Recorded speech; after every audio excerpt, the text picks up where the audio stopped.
Hello, good evening. Waiting for ma'am.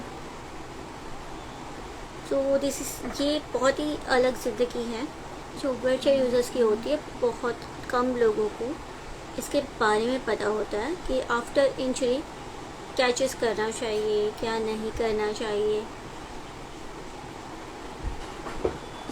आज हम specially जो इसके एक्सपर्ट हैं स्पाइनल कॉर्ड इंजरी के बारे में, जो हमें ज़्यादा अच्छे से बता सकते हैं, हम उनसे डायरेक्टली ये चीज़ें बात करेंगे. अगर आप में से कोई अगर मुझसे बात करना चाहता है तो कर सकते हैं मैसेज पे. तो मैम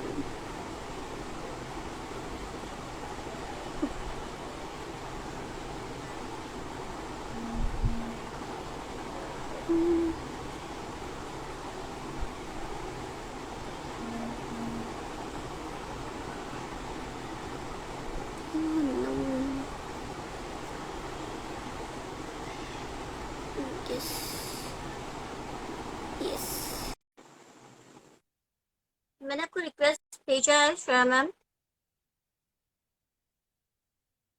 आप ज्वाइन कर लो. हेलो, हेलो, कैसे हैं आप? I am good. How are you? मैं भी अच्छी हूँ. यस. तो सर आपके यहाँ पे सब सिचुएशन सब ठीक है? या अभी कंट्रोल में आ रहा है. हाँ. आपके वहाँ?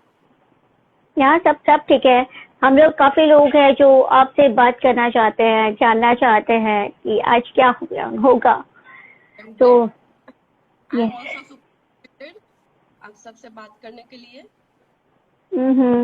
एंड आपने अभी रिसेंटली कोई अवार्ड भी लिया है. आप कुछ बताओगे उसके बारे में और आपके प्रोफेशनल के बारे में, ताकि और लोग जान सके अच्छे से. Definitely. By profession I am a physiotherapist. मैंने मेरा मास्टर्स ऑर्थो एंड स्पोर्ट्स में किया है, लेकिन न्यूरो का मुझे बहुत ज़्यादा एक्सपीरियंस है. मैं पहले कॉलेज में लेक्चरर थी, असिस्टेंट प्रोफेसर थी, लेकिन मेरा पेशेंट क्लिनिकल वर्क है. मैंने 3 साल से अपना क्लिनिक शुरू किया है यहाँ बड़ौदा में, गुजरात में. और हाँ, एक अवार्ड 2018 में मुझे डॉक्टर आपका वॉल्यूम बहुत कम आ रहा है. आप थोड़ा सा लाउड बोलेंगे प्लीज, बिकॉज मेरे को नीचे से बेजो का कमेंट आया. अभी ठीक है?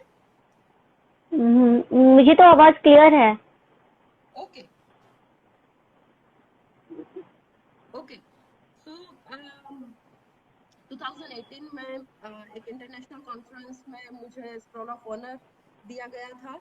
और अभी रिसेंटली डिविक्सेल मीडिया करके है एक प्लेटफॉर्म जो नेशनल लेवल पे सभी चीज़ों को असेस कर रहे हैं, सभी फील्ड में, चाहे मेडिकल फील्ड हो या आर्किटेक्ट हो, इंजीनियरिंग हो.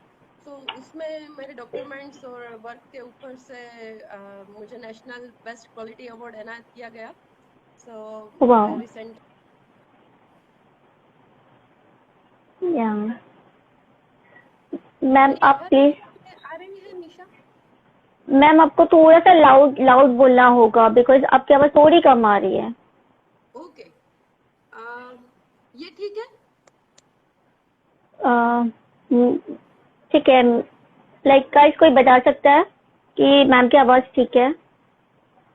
मैम आप फिर से रिपीट करोगे आपने जो बोला अभी, आपके निशा, अचीवमेंट. क्या मैं आप सबको सुनाई दे रही हूँ? मेरे तो ठीक है. Okay. Voice very low, slow है. हाँ, मैं ट्राई करती हूँ सुनने. मेरी आवाज ठीक है गाइस? हाँ, आपकी मे आवाज भी एकदम पता नहीं. परफेक्ट आ रही है. परफेक्ट है. Okay okay.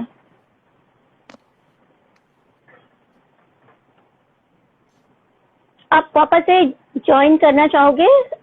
मैं कैंसिल हाँ, करके वापस से हाँ, वो मैं आपको ट्राई ज्वाइन करती हूँ. करूँ? ठीक है, आप हाँ जी. वापस आ जाओ 2 मिनट में. मतलब हम वेट करेंगे आपको. Just okay.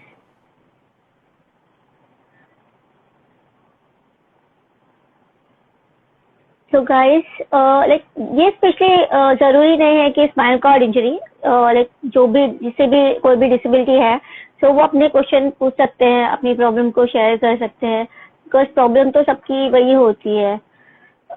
या मैम का वापस से रिक्वेस्ट आया, मैंने ज्वाइन कर रही हूँ।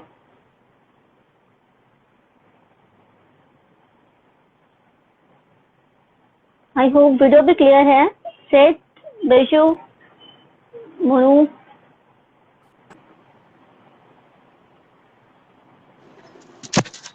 अभी मेरी आवाज ठीक आ रही है? परफेक्ट परफेक्ट, बहुत सही आ रही है। ओके, हाँ वो ओके। यस, तो अब आवाज ठीक है तो हम फिर से एक बार वापस से शुरू करते हैं आपके इंट्रो से जो मैंने चाहती हाँ कि जी, कोई मिस करे। अच्छा जैसे जैसे मैंने बताया, मैंने by profession I am a physiotherapist. मैंने अपना मास्टर्स ऑर्थो एंड स्पोर्ट्स में किया है यहाँ गुजरात से। लेकिन न्यूरो का मुझे बहुत ज्यादा एक्सपीरियंस है। और मैं पहले कॉलेज में लेक्चरर थी 3 साल के लिए। फिर मेरा पेशेंट क्लिनिकल वर्क था, तो 3 साल से मैं क्लिनिकल प्रैक्टिस कर रही हूँ। मेरा गुजरात बड़ौदा में क्लिनिक है। और मेरे साथ डॉक्टर जेनिका और डॉक्टर जुमाना मेरे असिस्टेंट हैं। और हाँ, जैसे अवार्ड की बात हुई थी, तो एक इंटरनेशनल कॉन्फ्रेंस में 2018 में मुझे स्क्रॉल ऑफ ऑनर दिया गया था। और अभी डिविक्सल मीडिया करके एक प्लेटफॉर्म है जो सारे फील्ड के लोगों को असेस करके उनको रिवॉर्ड देता है। तो उसमें मुझे बेस्ट क्वालिटी फिजियोथेरापिस्ट का अवार्ड अभी मिला वाह मई में। वाह, awesome awesome. Thank you. Yes, ma'am का फेस क्लियर नहीं है। अब वॉइस अभी फेस में भी थोड़ा सा ब्लर हो रहा था। आई थिंक आपको क्लियर है? अभी ठीक है। ओके, या ठीक है। हाँ, अब ठीक है। आपको क्लियर है? मेरे को भी लाइक अभी पहले से क्लियर है, पहले से क्लियर है। Okay yes, okay. So like आप मुझे बता सकते हो लाइक जब किसी को स्पाइनल कॉर्ड इंजरी होता है तो उनको उस टाइम पे क्या करना चाहिए? जैसे एक्यूट केस है, स्पाइनल कॉर्ड इंजरी, एक्सीडेंट हुआ, या फिर spinal cord injury generally accident में होती है या फॉल में होती है। एक विप्लाश इंजरी करके वन टाइप ऑफ इंजरी है जिसमें कार में झरक लगने से कोई फ्रैक्चर या कुछ नहीं होता है, लेकिन सडन नेक मूवमेंट में वो उस मूवमेंट के दौरान नर्व को कंप्रेस करके स्पाइनल कॉर्ड को इंजर कर देता है। लेकिन एक्सरे में या रिपोर्ट्स में कहीं पे फ्रैक्चर या वर्टिब्रा कॉलम में कुछ डैमेज नहीं आता है। तो जब भी किसी को स्पाइनल कॉर्ड की इंजरी हो या एक्सीडेंट हो, सबसे पहली चीज है कि उनको एकदम एक बम्बू की तरह एक ही पार्ट में रखे। अगर शिफ्ट करना है तो सारे बॉडी के पार्ट को, हेड को, बटक्स को और एंकल्स को एक साथ उठा के पेशेंट को शिफ्ट करना चाहिए, ताकि जितना डैमेज हुआ है उतना ही रहे। क्योंकि वो जब हड्डी टूटती है तो वो मूवमेंट से नर्व्स को ज्यादा डैमेज ना हो। तो उसी टाइम पेशेंट को जितना डैमेज है वहां से हम बचा सकते हैं, अगर फर्स्ट एड में ये ध्यान रखा जाए। दूसरी चीज, उनको तुरंत हॉस्पिटलाइज करना चाहिए। ये मोमेंट से 108 बुला के एम्बुलेंस में ही शिफ्ट करके हॉस्पिटलाइजेशन करना चाहिए। ओके, सो लाइक उसके बाद क्या करना चाहिए? ऐसा कुछ है कि अगर जिसको इंजरी होता है तो अगर 24 आवर्स जर्नी के अंदर उसका ऑपरेशन किया जाए, जो भी ऑपरेट करना होता है, तो इसका कुछ बेनिफिट होता है या कुछ टाइम हाँ, पीरियड? वो डिपेंड करता है कि हाँ डेफिनेटली वो डिपेंड करता है कि कितने लेवल की इंजरी है। जनरली स्टेबिलाईजेशन करके फ्रैक्चर साइट को स्टेबिलाईज करते हैं, स्क्रू फिक्सेशन करते हैं, डिकम्प्रेशन हुआ है उसको रिलीव करते हैं। तो सर्जिकल मैनेजमेंट में पेशेंट को स्टेबल करके जितना जल्दी हो पाए उतना, उनके वाइटल्स के ऊपर भी डिपेंड करता है कि उस दौरान उनके वाइटल्स स्टेबल हो रहे हैं, उसके बाद उनको सर्जरी के लिए प्लानिंग में लिया जाता है। हाँ, लेकिन ज्यादा डैमेज से बचने के लिए, अगर डैमेज ज्यादा है तो फर्दर डैमेज से बचाने के लिए जनरली मेडिकल फील्ड में यही ऑप्शन रहता है कि एज सुन एज पॉसिबल उनकी सर्जरी प्लान की जाती है और उनको स्टेबलाइज कर दिया जाता है।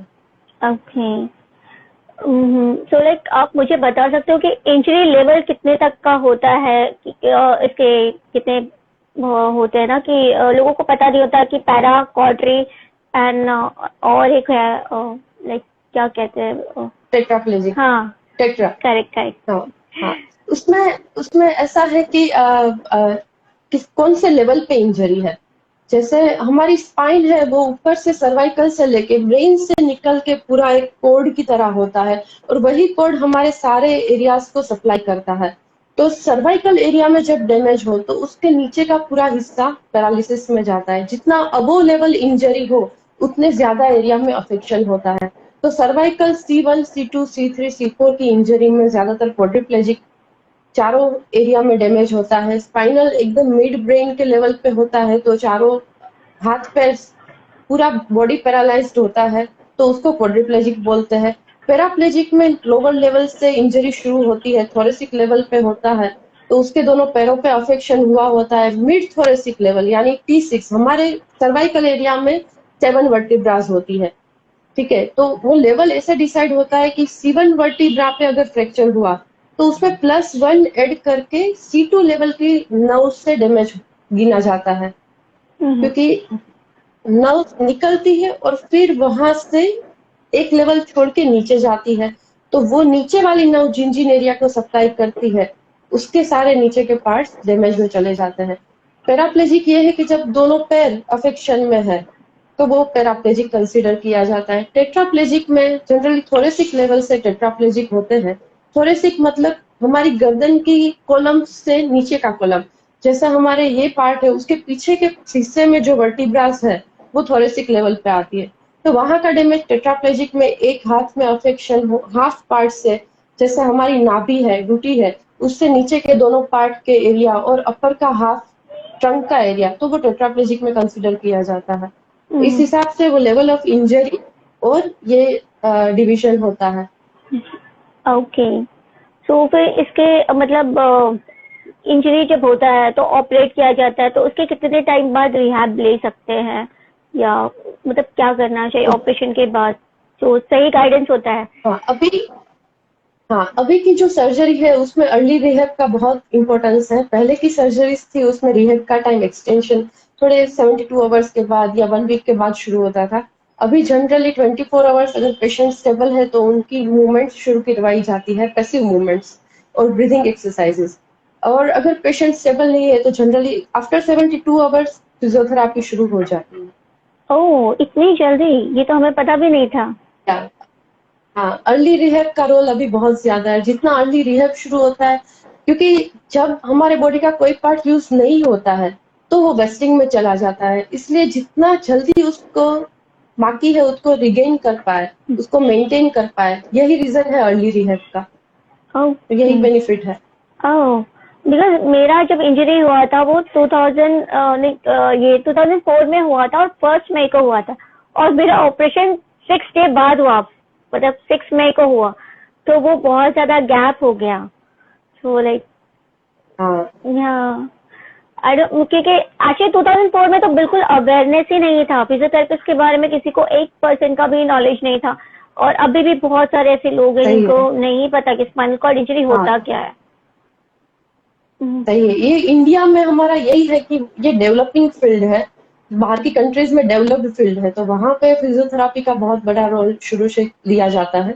यहाँ पे अभी कंसिडरेशन स्लो है। यही रीजन एक है कि स्पाइनल कॉर्ड इंजरी के पेशेंट को जितना रिहैब मिलना चाहिए, जितनी अच्छी तरह से उनकी लेवल ऑफ एक्टिविटीज रिगेन कर पाते हैं, उतना यहाँ पे नहीं होता है। ओके तो ये रिहैब कितने टाइम तक के लिए होना चाहिए जब हम किसी का भी इंजरी होता है, स्पाइनल कॉर्ड इंजरी? तो अगेन ये जैसे रिहैब कौन से लेवल पे डैमेज है उसके ऊपर डिपेंड करता है कि किस टाइप का रिहैब होगा। लेकिन जैसे आपने तीन चीजें फाइनल बताए थे ना कि पैराप्लेजिक, क्वाड्राप्लेजिक एंड टेट्राप्लेजिक, तो आप उनके हिसाब से बता सकते हैं कि उनको इतने टाइम का होना चाहिए ऐसे कुछ? हाँ जी, जैसे रिहैब है तो रिहैब मतलब हमारी बॉडी को उसी फेज में हम कंटिन्यू रख पाए, उसकी एक थेरापी है और उसमें इम्प्रूवमेंट हो पाए। तो ये एक कंटिन्यूअस प्रोसेस है कि आपको हमेशा के लिए रिहेबिलिटेशन शुरू रखना चाहिए। ये कोई ऐसी बात नहीं है कि आपने 1 महीना कर दिया, 3 महीना कर दिया। मैं यही बताने वाली हूँ इस सेशन में कि एक्सरसाइज, रिहेब वर्ड यूज करें या एक्सरसाइज वर्ड यूज करें, ठीक है, तो उसका इम्पोर्टेंस क्या है। जैसे हम बोर हो जाते हैं, 1 महीना इंजरी का हुआ, 6 महीना किया, 1 साल किया, 2 साल किया, इम्प्रूवमेंट नहीं हो रहा, मैं जैसा हूँ वैसा हूँ, मैं जैसी हूँ वैसी हूँ, तो क्यों मैं रिहेब करूँ, क्यों एक्सरसाइज करूँ। लेकिन एक्सरसाइज से हम एक प्रिवेंशन करते हैं, एक मेंटेनेंस करते हैं और एक इम्प्रूवमेंट करते हैं, ठीक है। तो दूसरा डैमेज ज्यादा ना हो उसको प्रिवेंट करने के लिए रिहैब है। जिस लेवल पे हमारी एक्टिविटीज है वो एक्टिविटी मेंटेन कर रहे उसके लिए रिहैब है, और इम्प्रूवमेंट हो पाए उसके लिए रिहैब है। तो दूसरा ये है कि हमारी बॉडी में आ, दूसरा डैमेज ना हो, जैसे कि ब्रीदिंग, रेस्पिरेटरी, जितना अपर लेवल का इंजरी होगा, जितना सर्वाइकल लेवल से डैमेज होगा, उनके रेस्पिरेटरी मसल्स भी, क्योंकि रेस्पिरेटरी मसल्स में भी डायफ्राम, ट्रेपेजियस, पेक्टोरल मसल, ये सारे एसेसरी रेस्पिरेटरी मसल है। Diaphragm main prime respiratory muscle है, तो उसमें हेल्प करने के लिए ब्रीदिंग मसल्स, वो भी मसल्स ही है, तो उनको भी एक्सरसाइज की जरूरत है। तो उसके लिए breathing exercises to maintain respiration, bed sore ना हो, ब्लड सर्कुलेशन हर जगह पे मेंटेन रहे। बेड सोर क्या होता है कि जहाँ पे प्रेशर आया वो कब होगा, जब आप एक ही जगह पे रहे, आपने आपकी मूवमेंट नहीं की बॉडी की, तो प्रेशर सोर क्रिएट होता है। उसके प्रिवेंशन के लिए आपके बोन का लॉस, क्योंकि नॉर्मल एजिंग प्रोसेस तो शुरू रहने वाला है, तो बोन का लॉस ना हो, उसको हम प्रिवेंट कर पाए, ऑस्टियोपोरोसिस ना हो, उसके लिए एक्सरसाइज जरूरी है। मसल मास का लॉस हो जाता है, वो भी एक कंटिन्यूअस एजिंग प्रोसेस है, उसके प्रिवेंशन के लिए रिहैब जरूरी है। तो यही सारी चीजें हैं कि जिसको हम सर्कुलेशन, जैसे लोअर का सर्कुलेशन नहीं है लेकिन हम पैसिव मूवमेंट कर करके वही सेम पैर को उठाना सीधा करना, लेकिन वो उतना ही जरूरी है क्योंकि वो एक सर्कुलेशन पूरी सिस्टम में क्रिएट करता है। एक ही जगह पे जब स्टेटिक रहता है तब फ्लूइड एक्यूमुलेट हो जाता है, उसको मूव करने के लिए पंपिंग जरूरी है। वही पंपिंग हम ये पैसिव एक्सरसाइजेस से करते हैं। वही हार्ट का पंपिंग में हेल्प होता है जब हम अपर बॉडी की एक्सरसाइजेस करते हैं। तो इन सारी चीजों के लिए रिहैब हमेशा, मतलब एक्सरसाइज हमेशा शुरू रखनी जरूरी है। उससे बोर हो जाते हैं, लेकिन वो अगर लाइफ का एक पार्ट हो जाए तो आपकी बहुत सारी पीछे के डैमेज को आप बचा सकते हो। बिल्कुल बिल्कुल आपने सही कहा। बट ऐसा भी होता है कि जब किसी का न्यू न्यू इंजरी होता है तो लाइक वो चीजें वो एक्सेप्ट नहीं कर पाता। लाइक आपके पास भी बहुत सारे ऐसे लोग आते होंगे जो मतलब वो बात करना ही पसंद नहीं करते इसके बारे में, तो आप लोग कैसे उनको टैकल करते हो, कैसे बात करते हो? देखो, ये एक ऐसा नॉर्मल बोल देना अलग चीज है और उसको महसूस करना अलग चीज है। लेकिन जो इंजरी हुई है, जो बॉडी को डैमेज हुआ है, तो उसको एक्सेप्ट करके उसके आगे के बारे में, कि जैसे आप एक बड़ा इंस्पिरेशन हो। एक मेरे पेशेंट है बिरजू पटेल, वो एक बड़ा इंस्पिरेशन है कि आपने ये चीज को एक्सेप्ट किया, और बहुत ही अच्छा उससे, शायद आप नॉर्मल पर्सन होते तो ये लेवल तक नहीं जाते, जो आपको एक जुनून आ गया कि मैं इस हालत में ये सारी चीजें करना चाहती हूँ और करूंगी। तो ये इंस्पिरेशन आप जैसे लोगों से मिलता है। इनको ग्रुप थेरापीज करें, जैसे कोई क्रॉनिक पेशेंट है स्पाइनल कोड इंजरी का, उनसे बात करके भी कि वो लोग कैसे अपने हजल्स को, अपने हजर्स को ओवरकम करके, डिप्रेशन आ जाता है कभी कभी, उसको ओवरकम करके कैसे आगे बढ़े अपनी लाइफ में, और बहुत अच्छा कर रहे हैं।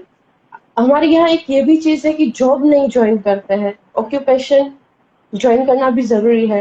तो उसके लिए क्या चेंजेस करें लाइफ में कि जिससे मैं मेरा काम भी कर पाऊँ। जैसे एक दिल्ली के एयरपोर्ट पे एक सुदीप कौल करके है, वो पहला बंदा है हु इज पैराप्लेजिक, और उनको गवर्नमेंट ने एयरपोर्ट सर्विसेज में लिया है। वो व्हीलचेयर में घूम के बहुत अच्छी तरह से अपना पूरा काम करता है। तो ऐसे लोगों से इंस्पिरेशन, हाँ, मिलता है। बिल्कुल। काउंसलिंग करना है। या पर ये काउंसलिंग हर हॉस्पिटल में मेरे को नहीं लगता कि अवेलेबल होगा। आई थिंक सो, बिकॉज उस समय हाँ फैमिली को जी, ज्यादा काउंसलिंग की जरूरत होती है, डिपेंड ऑन जिनको इंजरी हुआ है। आई थिंक बिकॉज वो हमारा बैकबोन फिर हाँ, हमारी फैमिली बन जाती है। सही, बिल्कुल सही। तो ये एक टीम में हमेशा काम होना चाहिए। जैसे फिजिशियन ने अपना काम किया, सर्जन ने अपना काम किया, वैसे ही साइकोलॉजिकल काउंसलर्स को भी उनको अपॉइंट करके उनका काउंसलिंग करके कि आगे कैसे, अब आगे क्या क्या करना है, इसको पकड़ के नहीं रहना है। तो ये एक पार्ट इन्वॉल्व करने की हमारे यहाँ जरूरत है कि जितना जरूरी सर्जन है उतना ही जरूरी काउंसलर है। तो वो अगर अर्ली फेज में वो हो जाए तो पेशेंट के लिए अच्छा रहता है, अपनी आगे की लाइफ के बारे में सोचना, रिहैब करना, एक्सेप्टेंस जल्दी आ जाता है। ओके, तो लाइक ये काउंसलिंग का पीरियड कितना टाइम का होता है? जब, क्योंकि ये एक्सेप्ट करना बहुत डिफिकल्ट होता है, बहुत, बिकॉज वो मतलब वो लाइफ सोचते थे कि सडनली ऐसा हो जाएगा और ये परमानेंट डिसेबिलिटी है। लाइक एज अ गर्ल मेरे लिए भी बहुत बहुत डिफिकल्ट था ये चीजें। तो लाइक वो टाइम, इट टेक्स टाइम, वो टाइम लगता है, लेकिन यही मैं बोल रही हूँ, एक ग्रुप मिल जाए ना, अगर जैसे आप फेसबुक में, इंस्टा में आप करते हो, तो ग्रुप काउंसलिंग की इफेक्ट बहुत ज्यादा होती है पर्सनल काउंसलिंग से ज्यादा। और अगर कोई क्रॉनिक डिसेबल्ड पर्सन उनको काउंसिल करे तो वो बहुत अच्छा रिजल्ट देता है। ओके, अच्छा। तो लाइक जब आपके क्लिनिक पे जब आप लोग काउंसलिंग देते हैं तो लाइक आप ऐसे कुछ उनके लिए सेशन रखते हैं या करते हैं? हाँ जी, ड्यूरिंग ट्रीटमेंट ही मैं अलग से प्रिफर नहीं करती हूँ सेशन लेना, क्योंकि वो उनके लिए भी बोरिंग हो जाता है कि वही सारी चीजें सब बोल बोल के आए हैं, तो ये वही रिपीट करेगी। लेकिन मैं ड्यूरिंग सेशन ही उनका काउंसलिंग करती रहती हूँ एक्सरसाइज के साथ, कि तू ये कर सकता है, तू ये थेराबैंड खींच सकता है, तो तू दूसरी ये भी चीज कर सकता है, तू घर में वैक्यूम क्लीनिंग भी कर सकता है, तू अगर थेराप वेट उठा रहा है 5 किलो का अपने बाइसेप्स के लिए, तू वैक्यूम क्लीनिंग क्यों नहीं कर सकता? तो उस हिसाब से मैं उनको काउंसलिंग करके वो अपनी normal life with some changes कर पाए, वैसे ट्राई करती हूँ, जो मेरे हिसाब से बहुत ज्यादा इफेक्टिव रहता है। नहीं कि मैं सामने बिठा के किसी का काउंसलिंग करूँ कि नहीं तुझे ये करना है, तुझे ये करना चाहिए। Okay, okay. तो लाइक और फैमिली का इसमें क्या रोल होता है? आप उनको कैसे हैंडल करते हैं ताकि? फैमिली का बहुत बड़ा रोल होता है, क्योंकि उनको खुद को भी संभालना है और अपने जो भी रिलेटिव है उनको भी संभालना है। तो पहले तो उनको ये एक्सेप्ट करके मजबूत बनना पड़ता है कि वो डाउन होके अपने रिलेटिव को डाउन ना करे। तो अलग से उनको बैठा के काउंसलिंग करना चाहिए, और पेशेंट का ऐसे ड्यूरिंग ट्रीटमेंट और ग्रुप में काउंसलिंग करना चाहिए।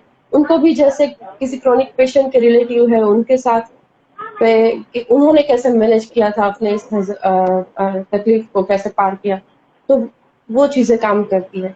ये है कि सोशली जितना अ, कोई जिसे ऑलरेडी डिसेबिलिटी हो गई है वो काउंसलिंग करे, वो ज्यादा इफेक्टिव रहता है। उसके साथ में हमारा इनपुट उनको ज्यादा इफेक्ट देता है। ओके, तो ये तो बहुत अच्छा बताया कि लाइक कि फैमिली, जो फ्रेंड्स होते हैं, सोसाइटी होती है, उनके साथ ज्यादा सोशलाइज होना चाहिए ताकि उनका जो डिप्रेशन है वो सारी चीजों को कम, मॉरल सपोर्ट रहता है, मेंटेन रहता है। डिप्रेशन सेशन कम रहे और वो रिलैक्स, और एक्सेप्ट करना बहुत इम्पोर्टेंट होता है जब ये चीजें होती हैं, बिकॉज वो एक्सेप्ट करते हैं तभी हम मूव ऑन हो सकते हैं, आगे चीजें कर सकते हैं।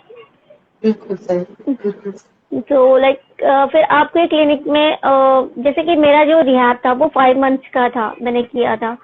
उसके बाद मैं 4 साल घर पे थी और फिर मैंने कुछ भी नहीं किया। तो लाइक मैं अभी वापस से सोच रही हूँ कि रिहैब वापस मुझे कर लेना चाहिए। तो क्या ये पॉसिबल होता है कि एक पीरियड के बाद, बंद होने के बाद, हम इसको वापस कंटिन्यू कर सकते हैं? हाँ जी, डेफिनेटली, लेकिन यही चीज का ध्यान रखना है। एक्सरसाइज है ना, वो उसके एक प्रॉपर प्रोटोकॉल्स है। तो एक्सरसाइज में हमें देखना होता है किस मोड की हम एक्सरसाइज कर रहे हैं, कौन सी फ्रीक्वेंसी से एक्सरसाइज करनी है, कितने इंटेंसिटी पे और कितने टाइम के लिए। तो जैसे आपने छोड़ दिया था एक्सरसाइज, वैसे कहीं होते हैं कि अब कुछ नहीं हो रहा है, बोर हो जाते हैं, टाइम नहीं निकाल पाते, ऑलरेडी रेडी होने में, कुछ काम करने में टाइम लग रहा होता है, तो एक्सरसाइज को सेकेंडरी प्रायोरिटी में डाल दिया जाता है। तो शुरू करो, ये जरूरी नहीं कि के 5 दिन से ही शुरू करो। आप अगर 0 डे पे हो तो 1 दिन से शुरू करो, लेकिन एक्सरसाइज शुरू करनी चाहिए। और उसके मोड और इंटेंसिटी को सेट करने के लिए प्रॉपर स्केल्स होते हैं। जैसे मोड मतलब एक्सरसाइज होती है कार्डियोवास्कुलर ट्रेनिंग और फ्लेक्सिबिलिटी। तो कार्डियोवास्कुलर ट्रेनिंग है वो हम वीक में 3 दिन करें, और स्ट्रेंथ ट्रेनिंग 2 दिन से शुरू करें।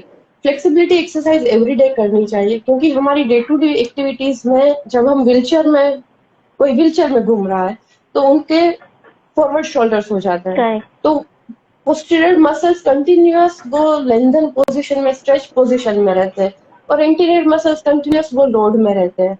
तो जो भी एक्सरसाइज हो वो पोस्टीरियर मसल्स को स्ट्रेंथन करने के लिए ज्यादा फोकस करना चाहिए, एंटीरियर मसल्स को स्ट्रेचेस मिले वैसी एक्सरसाइज करनी चाहिए। ओके। तो ये मैंने पूरा एक प्रोटोकॉल रेडी किया है कि किस हिसाब से अगर कोई नहीं कर रहा है तो वो कैसे शुरू करे, अगर कोई कंटिन्यू में है तो उनके एक्टिविटीज में क्या चेंज करे और क्या ध्यान रखें उसके लिए।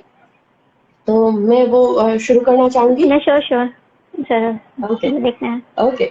तो जैसा हम जानते हैं कि एक्सरसाइज के बहुत ज्यादा बेनिफिट है, ब्लड प्रेशर मेंटेन करने में, डायबिटीज को प्रिवेंट करने में, कार्डियक रिस्क ना हो, हमारी मोबिलिटी और बोवेल और स्टमक की मोटिलिटी, उसके लिए भी एक्सरसाइज जरूरी है। ठीक है। दूसरा, अभी कोरोना में पता है इम्यून सिस्टम इंप्रूव करने के लिए एक्सरसाइज का बहुत बड़ा रोल है, तो वही रोल अप्लाई होता है हमारी बॉडी में इम्यूनिटी डेवलप करने के लिए। अच्छा, क्या चीजों का ध्यान रखना चाहिए? तो जैसे स्पाइनल कोड इंजरी में दूसरा टाइप होता है कंप्लीट स्पाइनल कोड इंजरी और incomplete spinal cord injury. Complete spinal cord injury में ब्लड प्रेशर हाई नहीं जाता है, लो ही रहता है। तो अ, ये ये चीज का ध्यान रखना चाहिए कि ब्लड प्रेशर को पैरामीटर में या हार्ट रेट को पैरामीटर में वो लोग नहीं कर सकते। हम जैसे हार्ट रेट कि हमने वो हैंड अर्गोनोमिक किया, हैंड एक्सरसाइजेस की, तो हमारा हार्ट रेट इतना बढ़ा, वो पैरामीटर नहीं काउंट करेगा कंप्लीट स्पाइनल कॉर्ड इंजरी में। उनके लिए अलग से एक आरपी करके आता है, रेट ऑफ परसीव्ड एक्सर्शन, वो चीज है कि आपको। और तीसरा एक मैं जो यूज करती हूँ वो है टॉक टेस्ट। ये सबसे इजी रहता है कि जब आप एक्सरसाइज शुरू करो तो आपको, आप एक्सरसाइज करते करते 2 शब्द नहीं बोल पा, ये आपका ओवर एक्सर्शन है एक्सरसाइज का। ठीक है, आपको कुछ चीज देखने की जरूरत नहीं, आपको आपके पल्स देखने की जरूरत नहीं, आपको बीपी मॉनिटरिंग की जरूरत नहीं है, आपको किस लेवल की एक्सरसाइज पे जाना है। ठीक है, आप पूरा सेंटेंस बोल पाओ, इजीली बात करते करते एक्सरसाइज कर पाओ, ये आपके बॉडी को कोई बेनिफिट नहीं देगा, क्योंकि इसमें आपके कोई भी वाइटल्स को एक्सर्शन नहीं आ रहा। तो 2 चीज, आप पूरी बातें करके करके कर पाते हो, इतनी इजी एक्सरसाइज भी आपको बेनिफिट नहीं देगा। आप एक बोलते ऐसे सांस अटक के 2 सेंटेंस भी पूरे नहीं कर पाते, 2 वर्ड पूरे नहीं कर पाते हो, तो वो एक्सरसाइज आपको ओवर यूज इंजरी में जाएगा। ठीक है, तो आपको किस लेवल पे एक्सरसाइज करनी है। जैसे आपने काफी टाइम से एक्सरसाइज बंद कर दी है और आप शुरू कर रहे हो, तो आप, अब मुझे थोड़ा ब्रेक लेना पड़ेगा, एक ब्रीथ ले लिया, आपका रेस्ट हो गया, आप अगेन दूसरा सेट कर सकते हो। बिल्कुल मेरे तो साथ ये होता है। टॉक टेस्ट है जो, हाँ, जो एक टॉक टेस्ट की ये इजी वे है फिजियोथेरापिस्ट और पेशेंट को ड्यूरिंग सेशन बिना किसी मोडालिटी को यूज किए असेस कर पाए कि उनका एक्सर्शन लेवल उनके लिए सही है कि नहीं। ठीक है, तो एक ये चीज का ध्यान रखना चाहिए एक्सरसाइज के दौरान। ओके। सिटी जी ड्यूरेशन आपने और फ्रीक्वेंसी। बहुत ही तो अच्छा मोड सा में लाइक फ्रीक्वेंसी, एक्सप्लेन किया है। यहाँ हमारे व्यूवर्स भी बता रहे हैं कि आपने बहुत अच्छे से एक्सप्लेन किया है, तो लाइक जो हमें नहीं भी पता था। Thank you. Thank you. अच्छा, तो अभी हम फ्रीक्वेंसी पे जाते हैं। जैसे मैंने बताया कि आप वीक में 5 डेज से शुरू करो, वो मॉडरेट लेवल है। विगरस एक्सरसाइज कर रहे हो तो आप वीक में 3 दिन ही करो। अगर आपको दोनों का कॉम्बिनेशन यूज करना है, सेम डे आप 15 मिनट की मॉडरेट की, 5 मिनट की विगरस कर दी, तो 3 to 5 डेज पर वीक करो। और अगर आप बहुत ही ज्यादा ओवर एक्सर्शन में, जैसे आप काफी टाइम से वर्कआउट कर रहे हो, तो आपको जाना है रेजिस्टेंस में, एंड्योरेंस में, कैलिस्थेनिक बैलेंस ट्रेनिंग होता है, तो आप 2 से 3 दिन के लिए करो, वो भी इनफ है। ठीक है, अभी बात करें हम आ, जैसे कहाँ से शुरू करें। तो जरूरी नहीं कि आप 5 वीक में 5 दिन से शुरू करो मॉडरेट लेवल पे, नहीं, अभी आप 0 पे हो, 1 दिन से शुरू करो, लेकिन शुरू करो, क्योंकि ये चीज आपके बोन लॉस को, मसल मास गेन को, आपके कार्डियक को, आपके ब्लड प्रेशर को, सबको मेंटेन करने के लिए आगे फ्यूचर में और करंट प्रेजेंट में भी बहुत हेल्प करने वाला है। अच्छा, क्या प्रिकॉशंस लेना चाहिए? तो एक है कि जैसे T6 लेवल की इंजरी है, थोड़ी 6 स्पाइन में बात करें, तो T6 लेवल आता है हमारे इस एरिया से, ठीक है। तो उसकी किस एक्सरसाइज लेवल करने तक वाले आप पेशेंट्स कहना चाहते को, हो?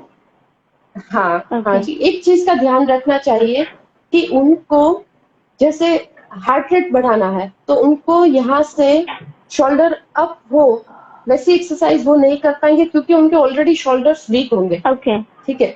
तो वो जब, हाँ, वो जब बहुत वेट लेके करना शुरू कर देते हैं तो ये हो जाता है कि मैं वेट उठा रहा हूँ, वो सोचते हैं कि मैंने 5 किलो वेट उठा लिया, लेकिन आप अपने सर्वाइकल को कंप्रेशन में ले रहे हो। Oh okay. तो ये चीज का हमेशा ध्यान रखो कि शोल्डर जो भी एक्सरसाइज करो वो प्रॉपर लेवल से करो, अच्छे पोस्चर में करो, तो आप इंजरी नहीं करोगे। हमारे शोल्डर के इस एरिया में सबसे ज्यादा वास्कुलर सप्लाई, नर्वस सप्लाई रहता है, ठीक है। तो जब आप कंप्रेशन के साथ कोई वेट उठाने की या जोश में आके कि वेट उठा लूं कर लूं, लेकिन आप डैमेज कर रहे हो आपके शोल्डर्स के नीचे के स्ट्रक्चर्स को और आपके सर्वाइकल एरिया को। तो ये चीज का ध्यान रखना चाहिए जब आप एक्सरसाइज शुरू कर रहे हो या फिर कंटिन्यू में हो। दूसरी चीज कि हमारे पास लिमिटेड, हाँ, थोरेसिक्स और dorsal are same, thoracic area and dorsal area is same, okay. एक क्वेश्चन आया था उसका आंसर दे रही थी। अच्छा, दूसरी चीज कि हमारे पास बहुत कम मसल्स है यूज करने के लिए अभी एक्सरसाइज में, तो सेम मसल्स को लॉन्ग टर्म में ना यूज करो, ओके। ठीक है। अगर आप बाइसेप्स कर रहे हो तो आप 200 बाइसेप्स कर लिए, उस पे मत जाओ, आप उसको चेंज करते रहो। 10-15 मिनट के लिए एक ही मसल पे काम करने से वो डैमेज होगा, ना कि वो ज्यादा इम्प्रूव होगा। आप 2 मिनट के लिए करो शुरू, फिर 5 मिनट तक जाओ, फिर दूसरे मसल्स पे चले जाओ। एक दिन में एक मसल्स के रिपीटेटिव नंबर्स ना यूज करो। ओके। अगर आपके पास 15 मिनट का सेशन है आपके पास करने के लिए टाइम, तो उस 15 मिनट में आपने आज 1-2 मसल लिए, दूसरे दिन आप दूसरे 2 मसल्स पे जाओ, अगेन आप पहले 2 मसल ओके, पे आ जाओ। मतलब अगर एक दिन अगर हमने दो मसल्स को काम करने दिया, नेक्स्ट डे उसको रेस्ट हाँ, करके किसी और मसल्स पे उसको वर्कआउट, रेस्ट करो, ताकि किसी वो और पे रिकवरी जाओ, हो हाँ। सके। क्योंकि, हाँ, दूसरी चीज ध्यान रखने की, अगर आप मैनुअल व्हीलचेयर चला रहे हो हाथों से, तो आपके ऑलरेडी पेक्टोरल्स और बाइसेप्स का तो आप यूज कर ही रहे हो, ठीक है, साथ में आपके रिस्ट का भी यूज हो रहा है। तो आप जब वर्कआउट प्लान करो खुद के लिए, तो बाइसेप्स, पेक्टोरल और रिस्ट का रिपीटेशन मत लगाओ, ओके। क्योंकि वो ऑलरेडी आपके एक्सरसाइज में आ जाते हैं, उनको ऑलरेडी वर्कआउट मिल जाता है। उनको स्ट्रेचिंग प्रोवाइड करो, वो मैं लास्ट में आपको दिखा दूंगी कौन से मसल्स का कैसे स्ट्रेच करना है। लेकिन जो आपकी, आप एनालिसिस करो कि आपकी डे टू डे एक्टिविटी में आपने इस मसल्स का रोल ले लिया है, तो उसके अलावा के मसल्स को वर्कआउट में ले लो, तो सारी चीजों का आपका बॉडी में इम्प्रूवमेंट होता रहेगा। तो एक्सरसाइज सबको पता है क्या करनी है, कैसे करनी है, लेकिन यही छोटी छोटी चीजों का ध्यान रख के आप इंजरी से बच पाते हो, लंबे टाइम तक एक्सरसाइज कर पाते हो और आपको इम्प्रूवमेंट मिलता है। तीसरी चीज कि कभी भी ऐसी एक्सरसाइज ना करो जहां से पेन आए। ओके। जोश में आके नो गेन विदाउट पेन, ना, ये गलत है। आप सही पोस्चर मेंटेन रखो, कहीं पे भी पेन ना आए उस हिसाब। अगर पेन आ रहा है तो अपने पोस्चर को चेंज करो। अगर आप बैठे बैठे कोई एक्सरसाइज कर रहे हो, उसमें पेन आ रहा है, तो आप लेट के करो या साइड में सो के करो, उसको मॉडिफाइड करके आप वही चीज को कर सकते हो, लेकिन पेन नहीं आना चाहिए। ओके। पेन आने से उस मसल को आप डेवलप करोगे, लेकिन दूसरे जो उनको सपोर्ट दे रहे होंगे वो मसल को आप डैमेज कर दोगे। इसलिए ये चीजों का ध्यान रख के ही एक्सरसाइज शुरू करनी चाहिए, ओके। ठीक है। तो और ये दूसरा, भी एक होता है कि अभी, हमारे पैरों में टाइटनेस हो जाती है, तो वो टाइटनेस को कैसे दूर कर सकते हैं? हाँ जी, जैसे सबसे पहली चीज है कि, I had a hernia because of that. सबसे Okay. पहली चीज है, हाँ, जैसे ये बिरजू। बिरजू पटेल है, वो, हाँ जी, बता रहे हैं कि उन्होंने ज्यादा एक्सरसाइज कर ली कि मैं 200 एप्स कर लूं और उनको हर्निया हो गया। तो यही है। अच्छा, ये भी एक गोल मत रखो कि हमें आज 50 करनी ही है।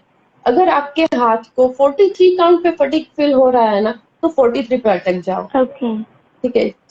जितनी ताकत आपको पहली एक्सरसाइज के रिपीटेशन में होती है, उतनी एक्सरसाइज लास्ट रिपीटेशन तक रहे, वो आपको इम्प्रूवमेंट देगी और इंजरी नहीं देगी। ये ऐसे होता है कि फर्स्ट में आप अटेम्प्ट अगर करने पे ज्यादा हम कर लेते हैं हाँ क्योंकि पेन नहीं होता, पर वो सेकंड और थर्ड में हम खुश हो जाते हैं, हाँ मतलब नहीं हो पाता। हाँ जी हम्म, हाँ जी। जैसे पहले उठा लिया, अच्छे से उठ गया, लेकिन पास में यूं करके उठाया, तो आपने उठा तो लिया, लेकिन आपके इस साइड के मसल्स को आपने डैमेज में डाला है। हाँ, तो ये चीज का ध्यान रखना। हम्म, बिल्कुल। तो उतने ही करो, 43 पे अटको, 43 पे अटक जाओ, दूसरे दिन आप 45 पे जाओ, लेकिन एट ए टाइम 50 का गोल या 100 का गोल रख के मत करो। ठीक है। जैसे एसीएमएस करके गाइडलाइन है, अमेरिकन गाइडलाइंस है स्पाइनल कॉर्ड इंजरी की। उसमें बोलते हैं कि 30 to 60 minutes 5 days a week का नॉर्मल प्रोटोकॉल रहता है। लेकिन हमारे लिए अगर 2 से 3 टाइम्स अ वीक इनफ है, तो उस पे ही रहना। 30 मिनट सफिशियंट है, तो उस पे ही रहो, और धीरे धीरे धीरे आपके लेवल से अपने प्रोग्रेशन में जाओ। एक गोल बनाओ कि आज मैं 15 मिनट का कर सकती हूँ 50 रिपीटेशन पे। मेरा गोल है कि 2 महीने बाद मुझे 200 रिपीटेशन करने हैं, 45 मिनट्स का वर्कआउट करना है। अपना गोल डिसाइड करो अपने बॉडी के हिसाब से। तो ये चीजों का ध्यान रख के एक्सरसाइज करेंगे तो डैमेज नहीं होगा, इम्प्रूवमेंट होगा। ठीक है। तो एक जो टॉप टेस्ट है उसका हमेशा यूज किया करो। दूसरा एक है रेट ऑफ परस्यूड एक्सर्शन, कि कौन सी लिमिट पे अटकना चाहिए। तो हमें पता कैसे चलेगा कि मैं कार्डियो कर रही हूँ, कि एंड्योरेंस ट्रेनिंग में जा रहा है मेरा, कि स्ट्रेंथ ट्रेनिंग में जा रहा है। तो आपके अपने बॉडी के लिए अगर वो डिफिकल्टी लेवल लाइट से समवॉट हार्ड है आपके खुद के लिए, तो उसको 11 से 13 नंबर दिया है। ये एक स्केल ही है जो रिसर्च से बनाया गया है, आरपी स्केल, बर्ग स्केल बोलते हैं। तो लाइट टू समवॉट हार्ड का लेवल आपके लिए कार्डियोवास्कुलर ट्रेनिंग प्रोवाइड करता है, कोई भी एक्सरसाइज में। अगर आप व्हीलचेयर में ही एक्सरसाइज कर रहे हो, व्हीलचेयर को घुमा के एक्सरसाइज कर रहे हो, तो आप अगर थोड़े डिस्टेंस कवर कर रहे हो जहाँ पे आपको लाइट टू समवॉट हार्ड की एक्सर्शन फील हो रही, तो वो आपके बॉडी के लिए कार्डियोवास्कुलर ट्रेनिंग प्रोवाइड करेगा। ठीक है।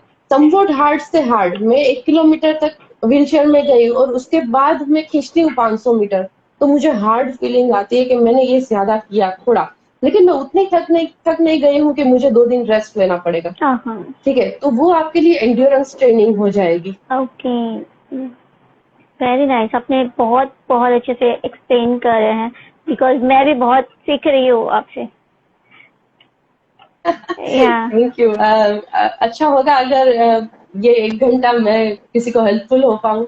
बिल्कुल बिल्कुल, ये बहुत लोगों को मतलब ये बहुत अच्छा नॉलेज है जो आप प्रोवाइड कर रहे हो कि हमें कब कितने तक का और को टाइम पे कि हमको ज्यादा प्रेशर नहीं लगा रहा है, इंजरी नहीं होनी है। तो हाँ, या मैं आपको ये पर्सनल एक्सर्शन का स्केल दिखाना चाहूंगी। जैसे ये स्केल है, ठीक है, इसको 6 से शुरू करते हैं और 20 तक जाता है, तो यही एक्टिविटी लेवल है, एक very light, light, somewhat hard. तो आप 11 से 13 की एक्टिविटी पे जाओ तो कार्डियो है, 13 से 15 पे जाओ तो एंड्योरेंस है, और उसके नीचे आपका रेजिस्टेंस ट्रेनिंग शुरू होता है। ठीक ओके, है। अभी दूसरी चीज होती है कि हार्ट रेट डिसाइड होता है। कार्डियोवास्कुलर ट्रेनिंग कब बोलते हैं, जब हार्ट रेट बढ़ा, जब हार्ट को उतना पंप करना पड़ा कि ज्यादा आपको ब्लड की जरूरत पड़ी और वो मजबूत हुआ, तो इंटू 10 का कैलकुलेशन होता है। जैसे आप समवॉट हार्ड लेवल पे एक्सरसाइज करते हो ना, तो आपका हार्ट रेट तब अंदाजित 130 तक जाएगा। ओके, वो भी क्लियर हम्म। दिख नहीं रहा है मैम, मे बी ये सब नेटवर्क इशू, अभी बस पेज क्लियर नहीं है।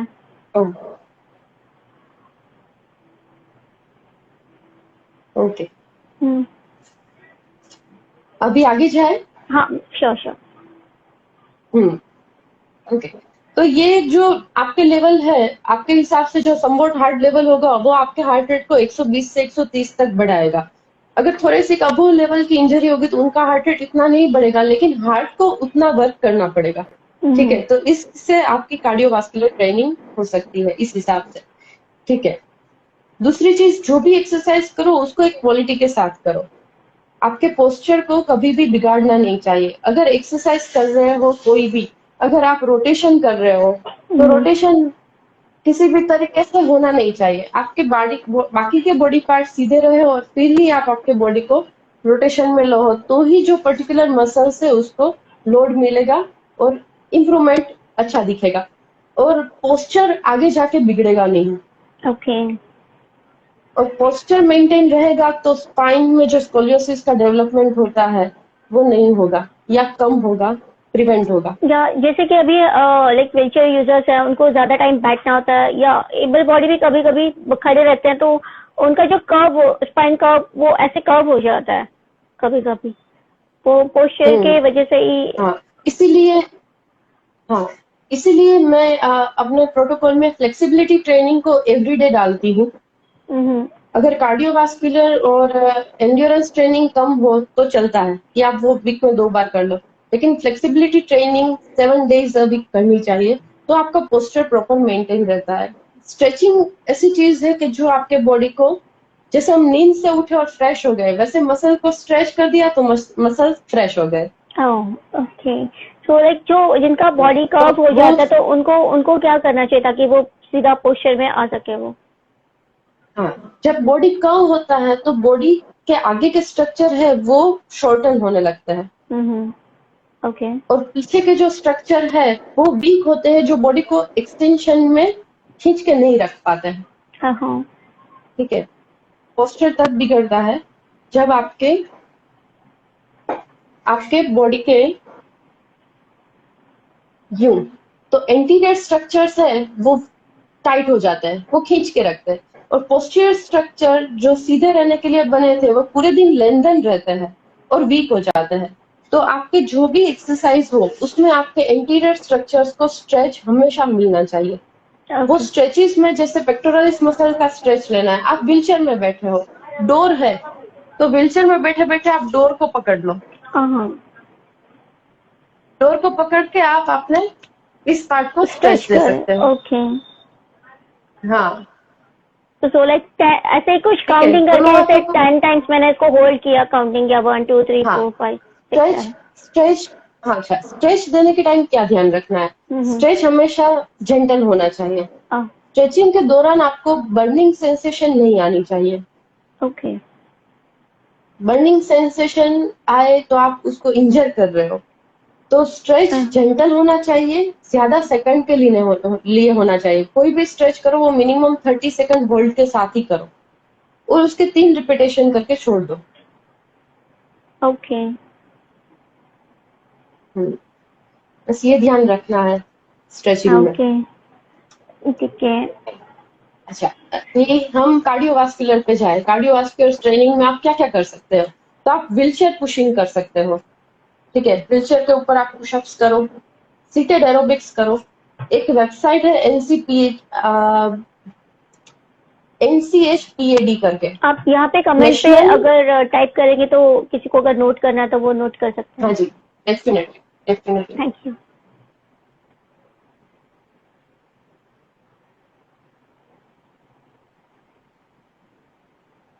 ये वेबसाइट में एरोबिक्स के म्यूजिक के साथ वीडियोस है जो आपको एरोबिक एक्टिविटी, क्योंकि वो ऐसी चीज है कि देख के करो या किसी के साथ करो तो वो मजा रहता है। अकेले अकेले म्यूजिक पे घूमने से अच्छा है कि सामने देख के। तो इस वेबसाइट में कुछ पेड है लेकिन कुछ बेसिक्स है वो फ्री में है। ओके। वीडियोस। हाँ हाँ। ओके। हाँ, एक दूसरी एक ये फाउंडेशन है, उसको भी मैं टाइप कर देती हूँ।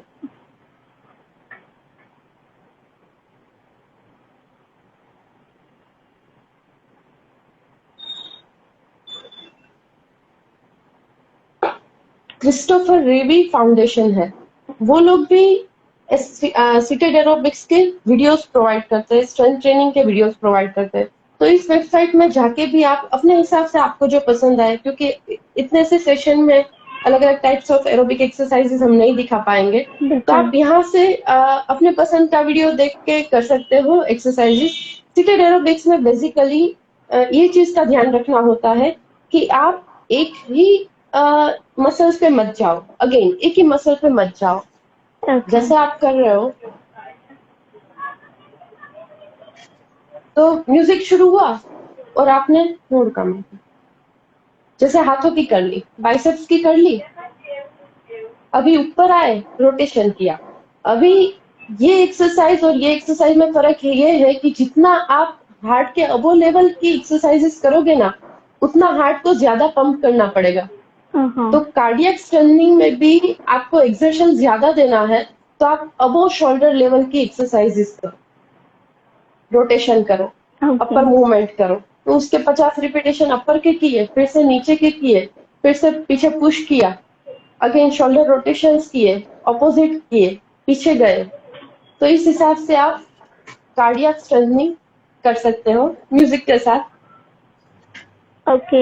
एंड फुट ड्रॉप जो होता है उसके लिए क्या करना चाहिए? किसके लिए? फुट फुट ड्रॉप हो जाता है ना हमारे, जो फुट होते हैं पैर। फुट ड्रॉप के लिए? हाँ हाँ। हाँ जी। फुट ड्रॉप के लिए इनिशियल स्टेज में इलेक्ट्रिकल स्टिमुलेशन और रिहैब में फिजियोथेरेपी की अलग अलग ट्रीटमेंट हेल्प करती है।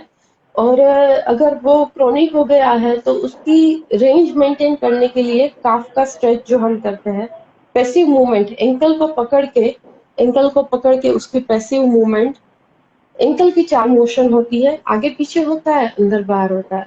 तो वो चारों साइड की मूवमेंट करनी चाहिए। और यहाँ काफ के मतलब पैर के जो काफ के मसल्स है, पीछे के पिंडी के मसल्स, उसको स्ट्रेच देना चाहिए। तो उससे आपका जो मसल्स की लेंथ है वो मेंटेन रहेगी। ओके। फुट ड्रॉप क्रोनिक हो गया है, रिकवर नहीं हो रहा है, लेकिन जो मसल्स की प्रॉपर्टी है उसको मेंटेन करना फिर जरूरी हो जाता है। इनिशियल स्टेज में रिहैब में आ जाता है। तो वो अगेन डिपेंड करता है कि कितने लेवल की इंजरी है और सिचुएशन क्या क्या है? एज है उसके ऊपर। ओके। ओके। हाँ एंड जी। सिचुएशन भी मे बी कि क्या है अभी फिलहाल उनका। हाँ जी। हाँ हाँ। ओके। कार्डियोवास्कुलर में एक सीटेड एरोबिक्स के अलावा आप बॉक्सिंग कर सकते हो। बैक को लटका दो और फिर बॉक्सिंग करो, तो उसमें भी आपके बहुत सारे मसल्स को एक्टिविटी मिल जाएगी। आप स्पोर्ट्स जैसे वॉल के ऊपर बॉल डालना, सीटेड बास्केटबॉल खेलना जैसे आप खेलते हो, सीटेड बैडमिंटन खेलना, वो सारी चीजें आप स्पोर्ट्स में कार्डियक में ले सकते हो। ये 2 वेबसाइट अच्छी है जो मैंने बताई आगे। ओके। अच्छा, और ये चीज की अबोव हार्ट लेवल की जितनी एक्टिविटीज होगी उसमें कार्डियक एक्सर्शन ज्यादा रहेगा बिलो हार्ट लेवल से। लेकिन अगर C6 C7 लेवल पे इंजरी है तो उनके शोल्डर्स वीक होते हैं, तो उनको कंपनसेट करके एक्सरसाइज नहीं करनी चाहिए। उनको अपने हिसाब से जो लेवल पे सही पोस्चर के साथ एक्सरसाइज होती है वही करनी चाहिए। ओके। तो ये चीज का ध्यान रखना है। हम्म। अभी हम आते हैं रेजिस्टेंस ट्रेनिंग में। तो उसमें हम जैसे पता है फ्री वेट लेके, बेंड्स लेके, वॉल पे वेट रख के रेजिस्टेंस बेल्ट के साथ हम कर सकते हैं। उसमें कौन से मसल्स पे ज्यादा लोड देना है वो मैं एक ये स्लाइड अपना ये खत्म करके बाद में 10-15 मिनट में दिखा दूंगी। ओके। ठीक है ना? ओके। ओके चलेगा। हम्म। लाइक ठीक है। सो मुझे लगता है कि हम थोड़ा क्वेश्चन आंसर भी लेते हैं, देन उसके बाद वापस से हम उसमें ही करते हैं। हाँ जी, डेफिनेटली या डेफिनेटली। श्योर। सो लाइक मैं देख रही हूँ कि बहुत सारे हैं जो अपने क्वेश्चन मतलब करना चाहते हैं। तो मैं एक एक को इनवाइट कर रही हूँ ताकि वो आ सके। हाँ जी। यस।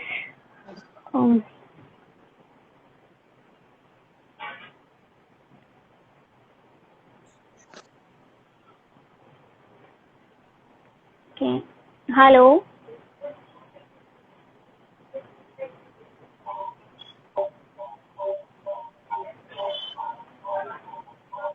आपका आवाज नहीं आ रहा। आपका नाम? हाँ हेलो। हाँ जी। हाँ जी, मेरा स्पाइन ट्यूमर का ऑपरेशन हुआ है, 2 साल से ऊपर हो गया है। ओके। बताइए आपकी प्रॉब्लम बताइए। तो अभी एक पैर में फुट ड्रॉप है, एक तो सही है और यूरिन कंट्रोल नहीं है। हम्म। तो अभी आप क्या जानना चाहते हो कि मुझे नहीं सुनाई दे रहा है उनका, आप रिपीट कर दोगे? यूरिन कंट्रोल के लिए कौन सी एक्सरसाइज सही रहेगी? आपको अभी यूरिन इनको यूरिन कंट्रोल के लिए कोई एक्सरसाइज जानना था कि वो कैसे कंट्रोल करना है, तो लाइक वो एक्सरसाइज। हाँ जी, यूरिन कंट्रोल में अगेन आपकी फ्लैसिड 2 टाइप की ब्लैडर होती है, स्पास्टिक और फ्लैसिड। अच्छा, ये एक चीज कि आप जब भी एक्सरसाइज शुरू करो तो आपकी ब्लैडर हमेशा पूरी रिमूव करके ही करनी चाहिए। यूरिन कंट्रोल के लिए आप थोड़ा टाइम मैनेज कर सकते हो। जैसे आप बाहर जा रहे हो उससे पहले आप अपनी ब्लैडर को खाली कर दो। आप सेल्फ कैथेटराइजेशन का भी यूज कर सकते हो और इंटरमिटेंट सेल्फ कैथेटराइजेशन भी यूज कर सकते हो।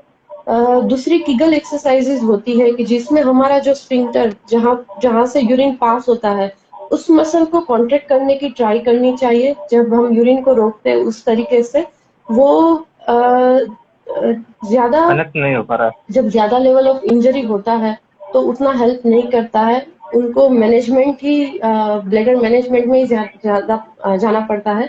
लेकिन अगर इनिशियल स्टेज है तो इलेक्ट्रिकल स्टिमुलेशन के साथ उनका यूरिन कंट्रोल में हेल्प मिल सकता है। एनल इलेक्ट्रोड आते हैं, वजाइनल इलेक्ट्रोड आते हैं, पेनिस इलेक्ट्रोड आते हैं जिसके यूज करके यूरिन के कंट्रोल को डेवलप कर सकते हैं। तो मुझे उनका क्वेश्चन मतलब मुझे उनकी आवाज नहीं सुनाई दी, तो उनको किस टाइप की दिक्कत होती है उस हिसाब से उनको दिखा सकते हैं, बता ओके। सकते हैं। आपको आवाज आ रही है ना? आपका नाम आपने क्या बताया था? आपका क्वेश्चन? हेलो अजीत, अजीत, या अजीत आपको मैम का आवाज आ रहा था अजीत क्लियर? नाम है। अजीत, अजीत आपको मैम का आवाज आ रहा था, श्रेया मैम का?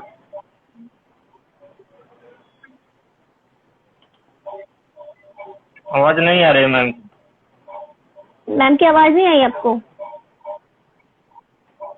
मुझे भी उनकी नहीं आ रही। आप दिखाई दे रहे हैं? एक नहीं। दूसरे को दिखाई दे रहे हैं? अच्छा। आप ओके। दिख रहे हैं, मैं दिख रहा हूँ, तीसरा कोई नहीं दिख रहा है। ओह, मुझे भी नहीं दिखाई दे रहा। Okay okay okay, I don't know ये ऐसे क्यों हो रहा है। कनेक्ट नहीं हो पा रहा है।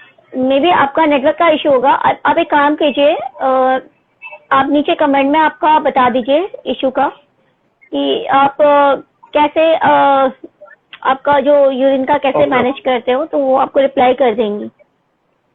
मे बी नेटवर्क का इशू रहेगा आपके साइड अजीत, इसलिए आप कनेक्ट नहीं हो पा रहे हो।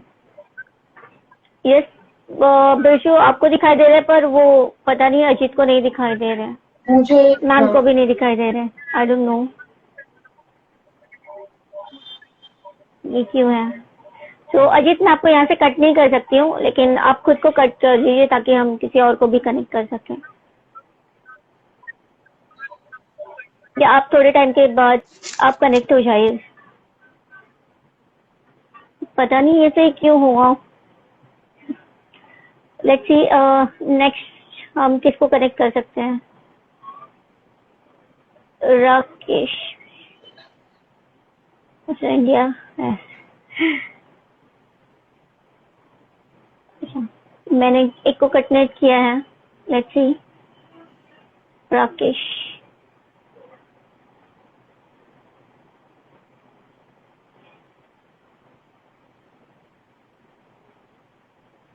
परवीन कहाँ पे है? परवीन प्लीज ये आप मैसेज ड्रॉप करो ताकि मैं आपको कनेक्ट कर सकूं, किसी को भी अगर कुछ क्वेश्चन करना है तो।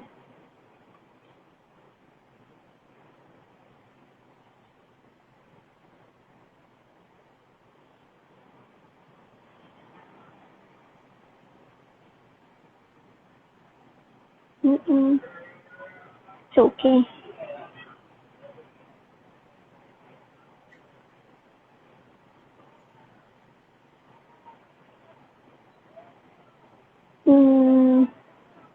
मुझे परवीन का मैसेज चेक करना पड़ेगा आई थिंक।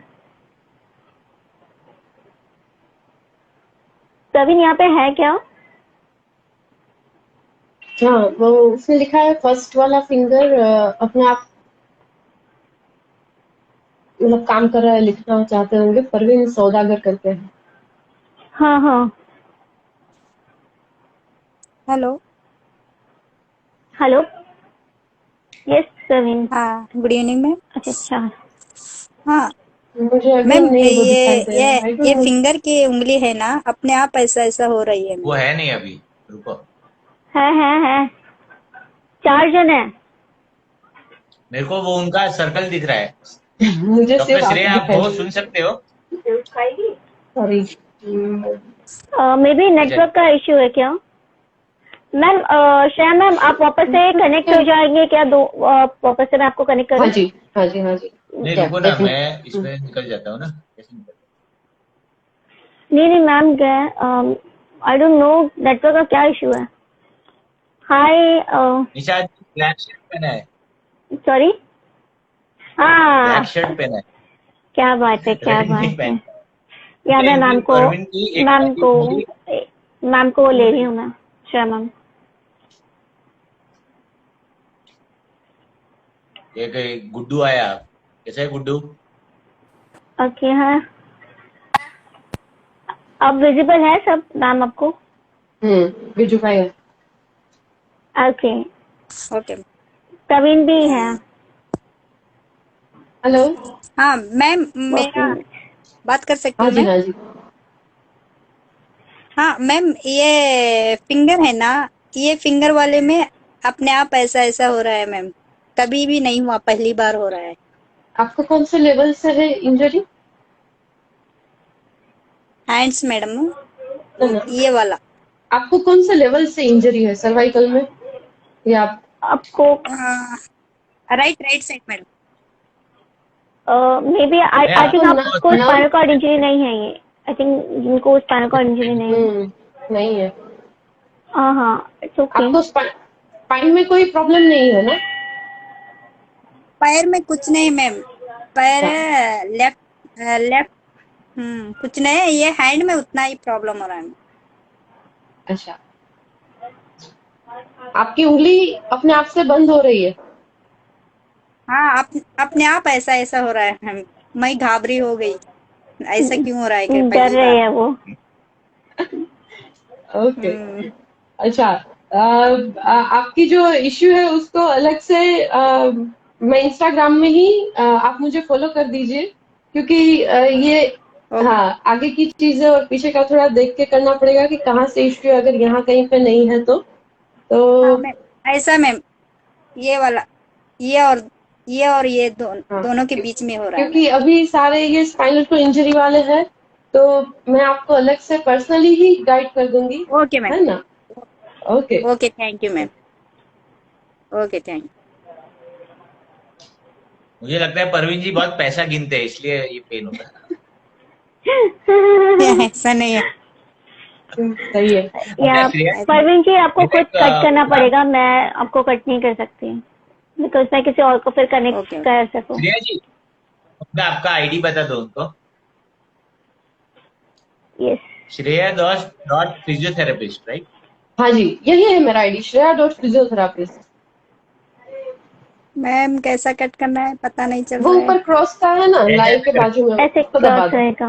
हाँ हाँ, ओके ओके मैम, ये हो गए। परवीन भाई, सिर्फ उंगली रखना है वहां तो हो जाएगा, बावरे मत हो। अच्छा श्रेया जी, मेरे को एक 4-5 बातें कहनी थी। हम्म। फर्स्ट तो क्या होता है कि कभी कभी थेरेपी अर्चित, बहुत मैं महंगी आपको पड़ती है और ले रही हूँ वापस से। एक मिनट, तो therapy for a prolong time बहुत शायद महंगा पड़ सकता है। तो मैं एक सजेशन कर सकता हूँ कि आप एक ग्रुप बनाइए ऑनलाइन जूम पे, वेर यू कैन, मतलब सबको नॉमिनल चार्ज हो, but at the same time बहुत सारे लोग कवर भी हो जाए। तो वीक में 3 टाइम्स अगर डेफिनेटली। ऐसा हो तो ग्रेट आइडिया। हाँ, हम ये प्लान कर सकते हैं और उसमें हम प्रॉपर प्रोटोकॉल प्रिपेयर करके हर वीक पे एक्सरसाइज प्रोग्राम कर सकते हैं। हाँ, और दूसरा मेरे को जानना था, कोई ऐसा रिसोर्स है, क्योंकि काफी बार क्या होता है कि बॉवेल है, ब्लैडर है, मेंटल हेल्थ है, सेक्सुअल हेल्थ है, इसके लिए क्वेश्चंस लोग पूछते नहीं है। तो ऐसा कोई हेल्पलाइन या कोई ऐसा, हाँ हंस जी। क्यों रहे हो? हाँ, तो नहीं, ऐसा सही कोई है? है, सही है। क्योंकि सब मेरे जैसे सही है, ओपनली बात नहीं करते, बट सही है। जैसे और कभी कभी मैं सजेस्ट करता हूँ कि डॉक्टर को, तो उनको शर्म भी आती है जाने में, या तो ऐसा कोई हेल्पलाइन या वेबसाइट है जहाँ से ये सब आंसर मिले या कोई कंसल्टिंग हो? मैं तो सजेस्ट करूंगी कि आप बिरजू ये पटेल विले को फॉलो करो और उनको पूछो, जो भी क्वेश्चन हो वो बहुत अच्छे से समझा देंगे। ये निशा और बिरजू भाई अच्छे से इंस्पायर भी करेंगे और सारी क्वेरीज दूर करेंगे, लेकिन उसमें ये सारी चीजें हैं, उसमें ब्लॉग भी है और उसमें वीडियोस भी है, और वो आप देख के भी उसमें आप क्वेश्चन भी कर सकते हो। और फेसबुक पे भी हम ऐसा ग्रुप बना सकते हैं कि अगर किसी को कुछ क्वेरी है तो वो डिस्कस करे। और क्लब हाउस करते हैं ना श्रेया जी, क्लब हाउस करते हैं आजकल, बहुत चला है। अजीत, तो okay. Audience everyone can ask you a question. मेरा दूसरा अजीत एक को तो पॉइंट मैंने था, ऑलरेडी ले लिया लाइन पे। अजीत है एक मिनट, एक वीडियो लास्ट में वो ही मैं है। बताता हूँ, हाँ जी बताता हूँ मेंटल। एक मिनट अजीत, क्या होता है कि कोई फैमिली वाला जब हमको फोन करते हैं ना, जिसकी क्रोनिक इंजरी हो, तो पहले वो कोई पॉइंट पे डिसअपॉइंटेड होते हैं जब हम बोलते हैं कि हमको 15 साल हुए, 20 साल हुए या इतने। तो वो बहुत पॉजिटिव होते हैं जब इंजरी होता है ना। तो मतलब कभी कभी थोड़ा झूठ भी बोलना पड़ता है कि हाँ आ भी सकता है, नहीं भी आ सकता है, मतलब अगर। और बहुत कम ऐसी फैमिलीज है जो बहुत प्रैक्टिकल है कि डे वन से उनको पता है कि शायद शायद वो चल नहीं हो नहीं सकता है। पाएंगे लाइफ से बेटर करने का। तो वो एक दूसरा भी है कि अगर कोई प्रोफेशनल हो ना जो हैंडल करे, वो मच बेटर। क्योंकि मैं देखा है काफी बार के वो अब इतना साल हो गया तो एकदम डिस्करेज हो जाते हैं ज्यादा। तो ये एक सही है। ठीक है। अभी मैं निकलता हूँ इसमें से, अजी वो बराबर आता नहीं है ना, मेरे को वो ब्लैक क्रॉस शर्ट में पे चांस होंगे नहीं कहना। है। अच्छा श्रेया जी, किसी ने पूछा आपका क्लिनिक कहाँ है, नाम बताना। हाँ क्वेश्चन है। मेरा बड़ौदा में है, गुजरात बड़ौदा में, इलोरा पार्क में। एड्रेस मेरे की प्रोफाइल में ही है। ठीक है, थैंक तो यू। आपके कोई भी क्वेश्चन हो, आप मैम को फॉलो कर लो इंस्टाग्राम पे, एंड फिर आप उनसे कनेक्ट हो सकते हो। तो हाँ जी। अजीत, आपका क्वेश्चन आप दिख रहे हैं ना? अजीत को दोनों भी एक दूसरे को दिख पा रहे हैं अभी? मेरा हाँ ओके राइट।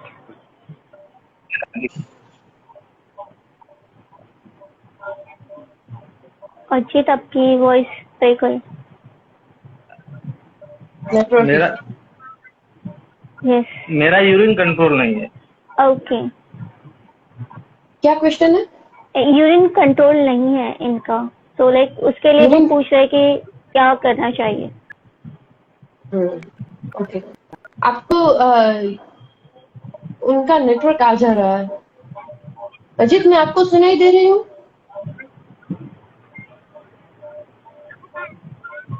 हाँ सुनाई दे रही है। मैं उनको यस सुनाई दे रही हूँ? यस यस, हाँ। तो सुन रहे हैं। आवाज आ रही है आवाज। ओके। आपका आपको कितने साल से है ये? 2 साल?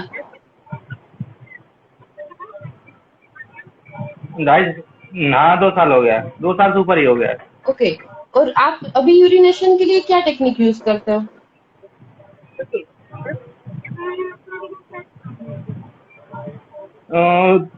यूरिन तुरंत लगता है, तुरंत जाना पड़ता है। तो हाँ, आप तो कैसे करते हैं कि कैसे ब्लैडर एम्प्टी कैसे करते हैं?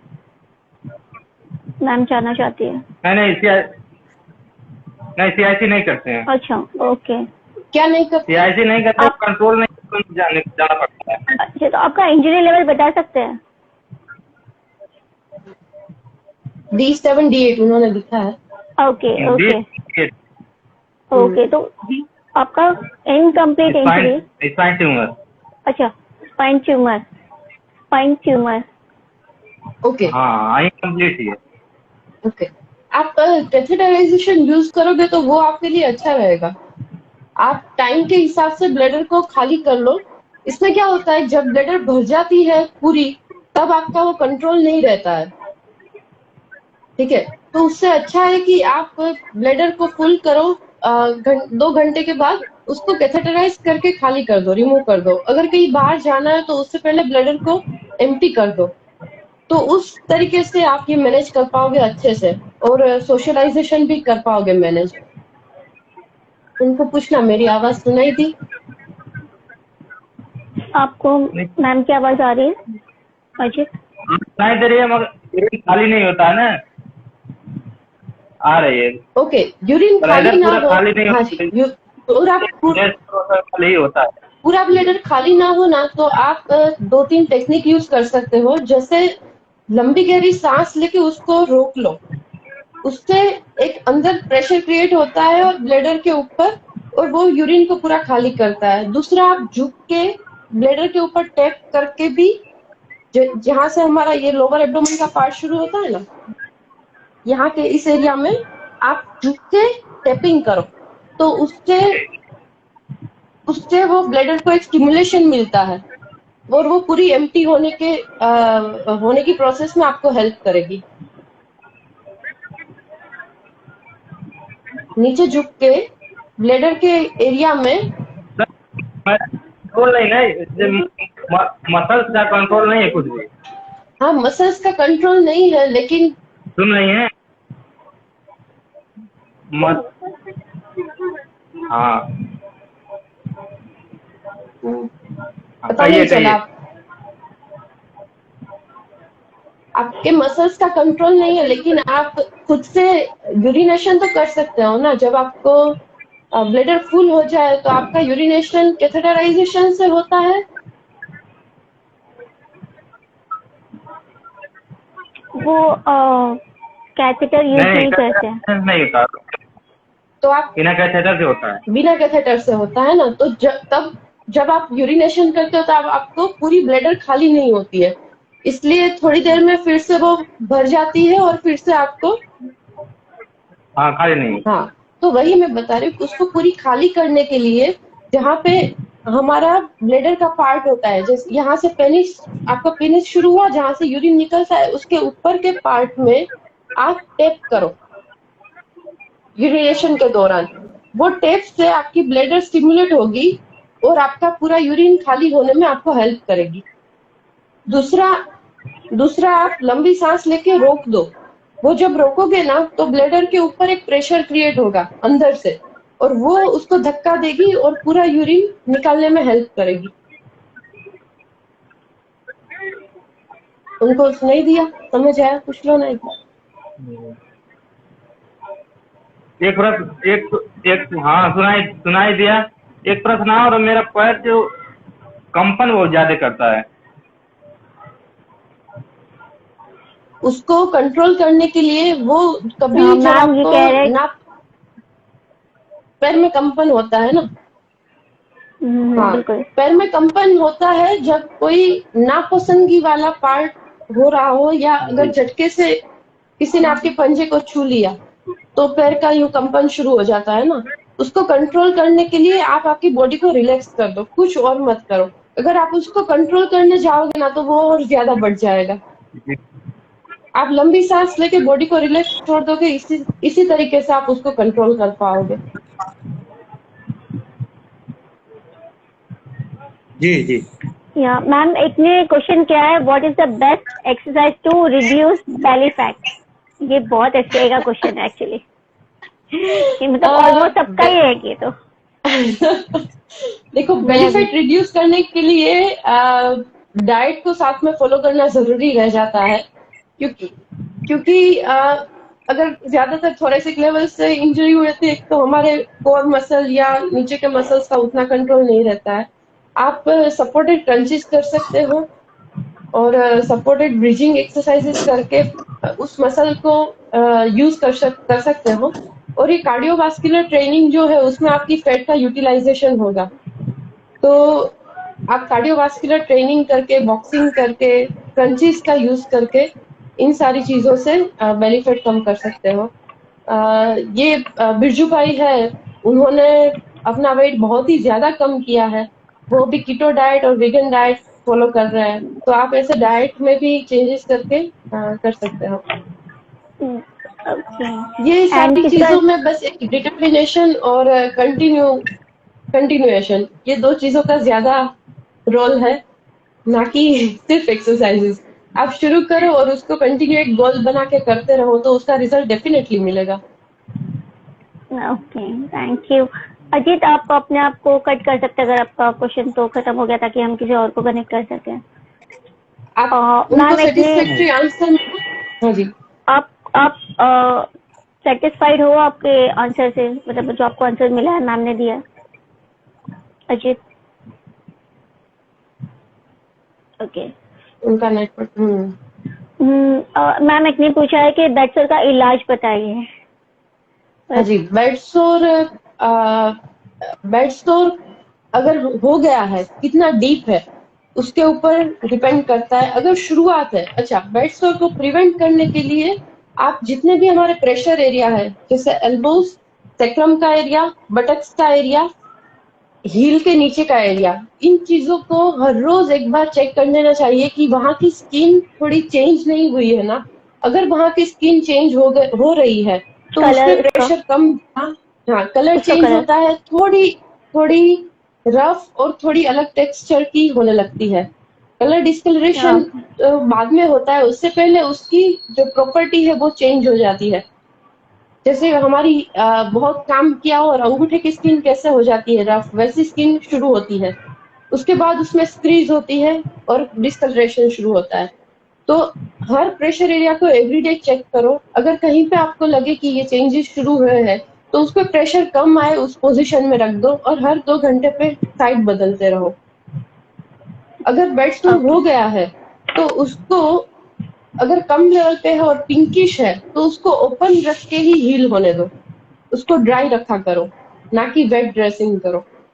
और अगर बेड सोर ज्यादा है कि आपका वो पिंकिश स्किन नहीं है, पस फॉर्मेशन और वो सब हो गया है, तो फिर प्रॉपर ड्रेसिंग करके ही उसका मैनेजमेंट करना चाहिए। लेकिन कभी भी बेड सोर को इग्नोर नहीं करना चाहिए। वो जहां से वहां से रिकवरी की ओर ही जाना चाहिए। दूसरी चीज की, जिस एरिया में बेड सोर हुआ है ना, उसके उससे 1 इंच का डिस्टेंस छोड़ के आप आइस अप्लाई कर सकते हो। ओके, आइस एप्लीकेशन से ब्लड सर्कुलेशन इंप्रूव होगा और आपका हीलिंग जल्दी होगा। लेकिन अगेन, वो गीला ना हो, वो ध्यान रखना है। तो आप प्लास्टिक में आइस को क्रश करके कर सकते हो या फिर आइस पैक लगा के भी कर सकते हो, लेकिन रो आइस ज्यादा इफेक्टिव रहता है। और जो बेडसोर का एरिया है उसमें नियोस्पोरिन जैसे पाउडर को डाल के उसको ड्राई रख रख के और खुला रख के, वहां प्रेशर ना आए उस पोजीशन में रख के आप उसको ठीक कर सकते हो। ओके, मतलब क्लीनलीनेस लाइक और और कंप्लीट इंजरी, मतलब कंप्लीट रेस्ट लेना चाहिए उस सिचुएशन में, कंप्लीट रेस्ट लेना एंड चाहिए। डॉक्टर हाँ को जी। भी दिखाना चाहिए ताकि हाँ, खुद अगर डॉक्टर नहीं ज्यादा बनना हो चाहिए रहा उस टाइम। है, हाँ, अगर ज्यादा हो रहा है तो फिर ड्रेसिंग, प्रॉपर ड्रेसिंग करके ही उसको ठीक कर देना चाहिए, क्योंकि इसी से सारी चीजें फिर बिगड़नी शुरू हो सकती है। इन्होंने पूछा है कि कोई मेडिसिन बताए अगर बेड सोर है, इनको शायद मे बी बेड सोर का इशू है। हाँ जी, अगर आप मुझे इस पे फोटोज भी शेयर कर सकते हो आपके बेड स्टोर के, उस हिसाब से भी मैं आपको मेडिसिन बता सकती हूँ। और नियोस्पोरिन करके पाउडर आता है, उसको आप लगा के, अगर छोटे लेवल पे है और ड्राई है, अभी पिंकिश है, उतना येलो नहीं हुआ है, तो वो यूज करके कर सकते हो। अगर वो पस फॉर्मेशन शुरू हो गया है तो बीटाडीन ट्यूब यूज करके डेटॉल से उसको साफ कर दो, प्रॉपर क्लीन करो। बीटाडीन, पाइवोडीन, आयोडीन, उसकी ट्यूब लगा के उसको पैक करके रख सकते हो। अगेन 2-3 घंटे पे उसको रिमूव करके साफ कर दो, अगेन ट्यूब लगा दो। इस तरीके से उसकी प्रॉपर केयर करके पस को आप निकाल के बेड सोर को रिकवर कर सकते हो। और जैसे बताया, ओके, आइस एप्लीकेशन वो बहुत बेनिफिशियल रहेगी हीलिंग प्रोसेस को ज्यादा इंक्रीज करने में।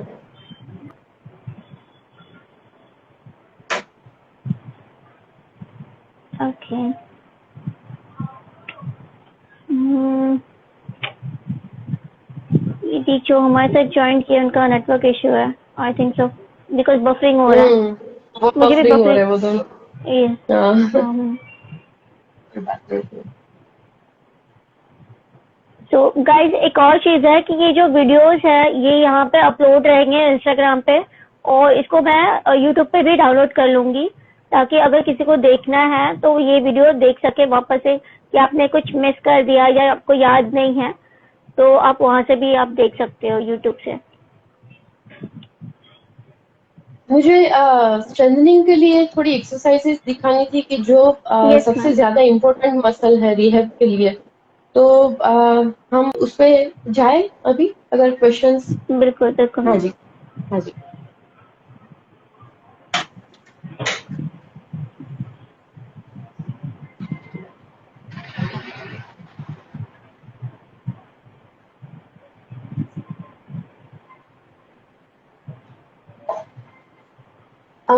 कोई कोई भी लेवल की इंजरी हो, अगर कंप्लीट स्पाइनल कॉर्ड इंजरी हो तो भी हमारे बॉडी में एक मसल होता है क्वाड्रेटस लंबरम करके, जो हमारे इस एरिया में होता है।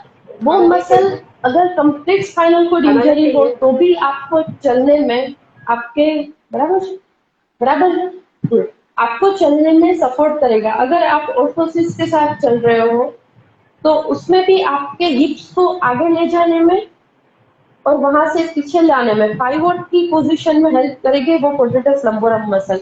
तो उसको एक्टिवेट करने के लिए आपको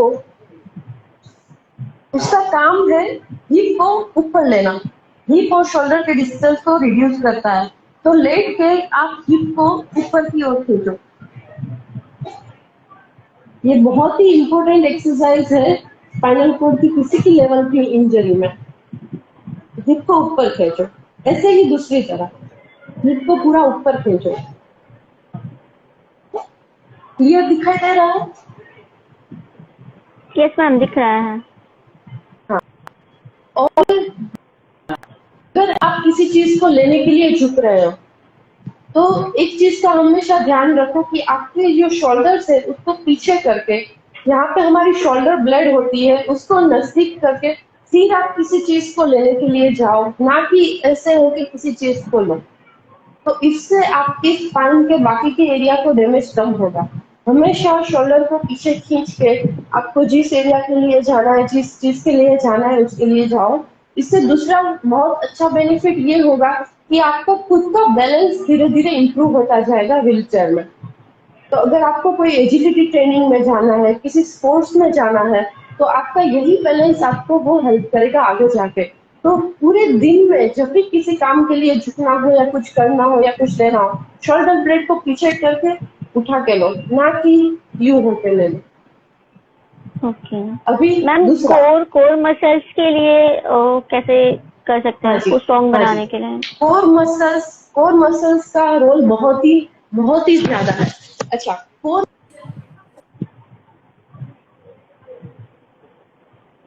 मैम वॉइस नहीं आ रही।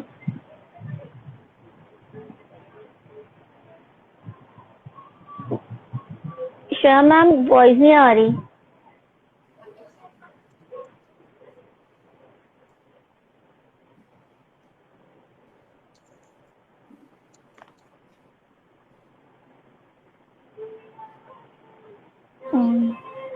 अभी वॉल्यूम थोड़ा कम है।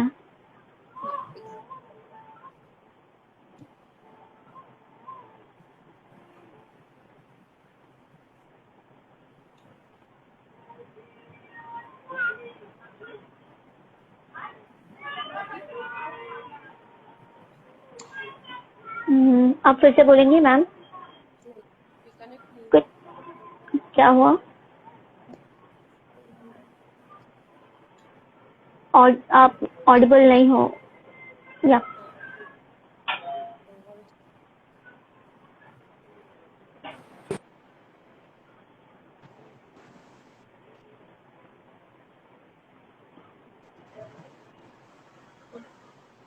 अभी यस, परफेक्ट आ रही है।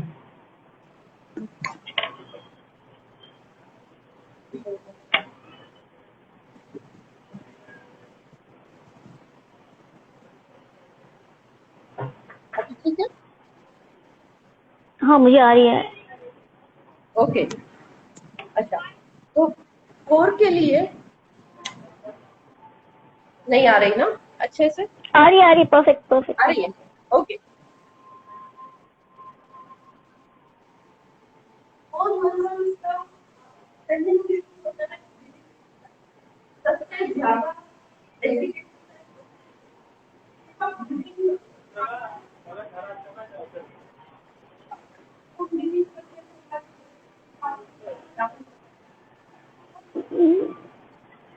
मैम वॉइस नहीं आ रही। Just a second.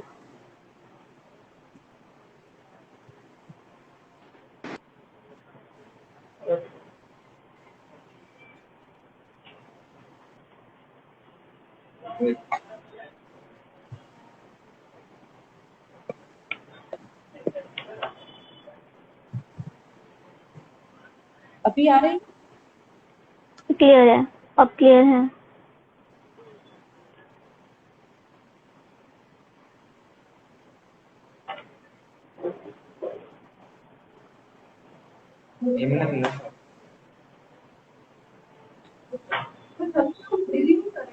अभी ठीक है। हाँ ठीक है। तो हमारा पेट फूलना चाहिए, वो कभी फूल रहा है कि नहीं देखने के लिए आप सिटिंग में भी कर सकते हो। जब आप सांस लो तो आपके हाथ बाहर आए, जब आप सांस निकालो तो हाथ अंदर जाए। सांस निकालने से बेटर, ये सबसे पहली पॉइंट।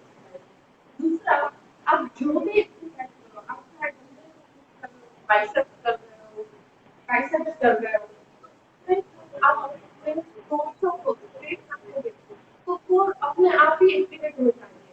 और ट्राई करो कि आप बाइसेप्स जैसे ना हो, तो बाइसेप्स करने से आप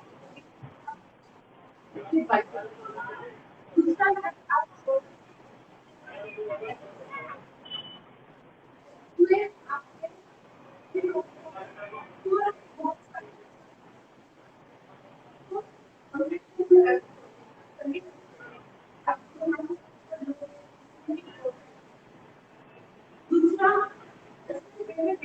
आप दूसरा एक बटन की फाइल, ठीक है, आप बॉडी से एक बनाओगे,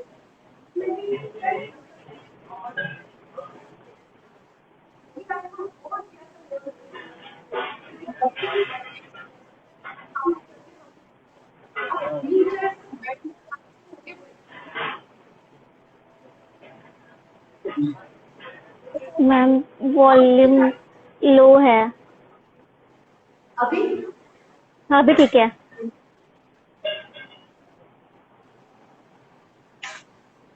जैसे वर्क कर रहे हैं, हाथ ऊपर उठाया, कान से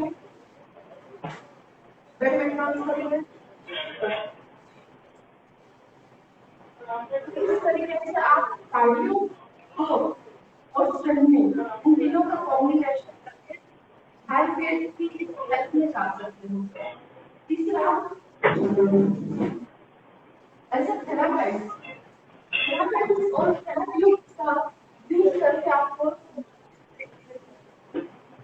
थेरापी में सबसे ज्यादा उसको इस एक्सरसाइज से करना कर सकते हो। ठीक है, आप उसको आगे पीछे ले जाओ और जब ये एक्सरसाइज करते हो तो ट्राई करो कि ये एकदम तो ये होगा एक्टिवेशन। ले जाओ पीछे और ये करो। ठीक है, दूसरा फ्लो के लिए आप मॉडिफाइड प्लैंक कर सकते हैं। आप फ्लो पोजीशन में नीचे ऊपर इन पोजीशन लेके कोर को एक्टिवेशन में ले सकते हैं। तो ये सारी एक्सरसाइजेस से आप कोर का यूटिलाइजेशन करोगे। अगर आपको कोई नहीं रहा जो आपको सपोर्ट कर सकता है या आप किसी फिजियोथेरापिस्ट के साथ अपने कैप्चर के साथ करते हैं तो आप बॉल के ऊपर बैठ के रिचार्ज वाली एक्सरसाइज करोगे आपके कैप्चर के साथ, तो उसमें आपके कोर मसल्स का अच्छे से एक्टिवेशन हो जाएगा।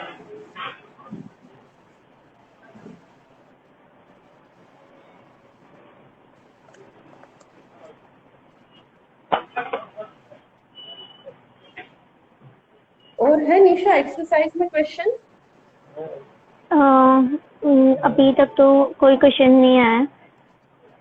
ये कोर का कंट्रोल क्लियर हुआ, मतलब अच्छे से सुनाई दिया? हाँ और बीच में हाँ और जरूरी था बट लोग समझ गए क्योंकि फोन जब दूर जा रहा था तो वॉल्यूम थोड़ा कम आ रहा था बट लाइक समझ में तो आ रहा था। आपके एक्शन बता रहे थे। यस तो गाइस और किसी को कुछ और क्वेश्चन करना है आपके कोई क्वेश्चन तो अदरवाइज फिर हम ये सेशन को फिर एंड करते हैं। अगर किसी का कुछ क्वेश्चन है या कुछ पूछना चाहते हैं स्पेशली। मुझे एक विजय पटेल आपका आपका क्वेश्चन? यस मैम, आपको कुछ बोलना है? हाँ, एक मैं स्टोरी शेयर करना चाहूंगी। एक यूएसए के ऑर्थोपेडिक सर्जन थे, उनको स्पाइनल ट्यूमर था। उन्होंने अपने ट्यूमर को सर्जरी ना करवाई, ट्यूमर ब्लास्ट हो गया एंड ही एंडेड अप उनको पैराप्लेजिया हो गया। ठीक है, 2-3 साल तक वो बहुत बढ़िया ऑर्थोपेडिक सर्जन थे, 2-3 साल तक ऐसे ही रहे, रिहेब किया, कुछ नहीं हुआ। फिर उन्होंने एक दिन सोचा कि मेरे पैर नहीं है लेकिन मेरा हेड और मेरा हैंड अभी भी मेरे साथ है, और उन्होंने स्टैंडिंग व्हीलचेयर का यूज करके अपनी पहली शोल्डर की सर्जरी की with support of his staff. And अभी सक्सेसफुली 2004 में उनका ये इंसिडेंट हुआ था, 2013 में उन्होंने अपनी पहली सर्जरी शुरू की और अभी बहुत ही सक्सेसफुल ऑर्थोपेडिक सर्जन है अमेरिका के। एंड बस उन्होंने यही सोचा कि मेरा हेड और मेरा हैंड मेरे साथ है, तो मुझे और कोई चीज की जरूरत नहीं है। तो ये so like never give up attitude होना चाहिए लोगों में, कि जिद होनी चाहिए कुछ करने की। मेरे भी गुस्पम आ गए कि कितना अच्छा उन्होंने सोचा, खुद को मोटिवेट किया, और अभी बहुत सारे लोगों को हेल्प कर रहे हैं अपनी स्किल्स से। बिल्कुल। तो या वेरीफाइड के लिए तो लाइक जिन्होंने क्वेश्चन किया था वो सेटिस्फाइड है, वो आपको थैंक यू बोल रहे हैं। Okay, thank you. या तो गाइस, मेरे को लगता है कि शायद किसी के क्वेश्चंस नहीं है अभी। नहीं, मुझे भी नहीं दिख रहे हैं अभी किसी के क्वेश्चन है। गाइस, लास्ट चांस है, आपको कुछ भी पूछना है तो आप पूछ सकते हो बस।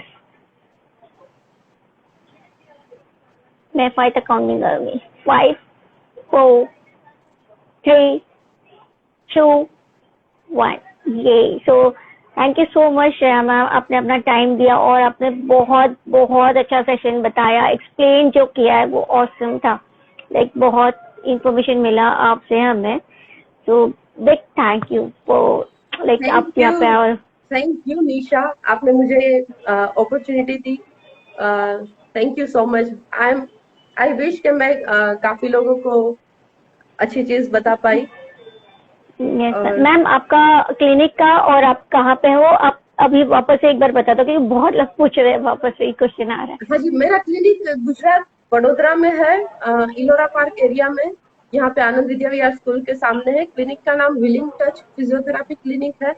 आपको गूगल में भी वो मिल जाएगा, और मेरी जो ये प्रोफाइल है उसमें भी उसका एड्रेस और कॉन्टेक्ट नंबर लिंक्ड है।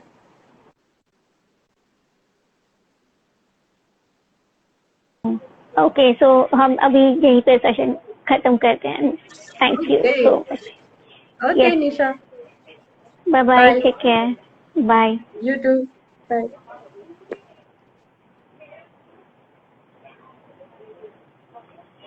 Thank you so much guys. So आज का एंड, मतलब ये सेशन का एंड यहीं पे होता है। हम वापस मिलेंगे नेक्स्ट सेशन में Sunday. Bye bye, take care and thank you so much for show and आप सबको जो यहाँ पे अपना टाइम दिए। Bye bye.